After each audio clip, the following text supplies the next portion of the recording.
లోకములో అన్నిటికంటే విలువైనది కాలము యొక్క విలువను గుర్తించి జ్ఞానుల వలె నడుచుకొనుచు మనమందరం కూడా కాలమును సద్వినియోగం చేసుకోవాలి.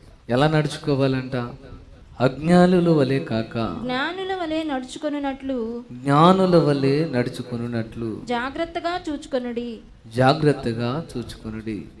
సద్వినియోగం చేసుకొని వాని గురించి దేవుడు ఏమని చెప్తున్నాడంటే వాడు అజ్ఞాని అని చెప్తున్నాడు. ఆ సమయాన్ని సద్వినియోగం చేసుకోవాలంటే మనకు కావాల్సింది ఏమిటంటే జ్ఞానం అవసరం. ఈ జ్ఞానము ఎలా కలుగుతుంది? ఈ మితి లేని జ్ఞానమును కలిగిన వాడు మన దేవుడు. జ్ఞానమును ఇవ్వగలిగిన వాడు ఆయన మన ప్రభు అయినటువంటి యేసుక్రీస్తు వారు. మోషే ప్రార్థన చేస్తాడు, మాకు జ్ఞాన హృదయము కలుగునట్లుగా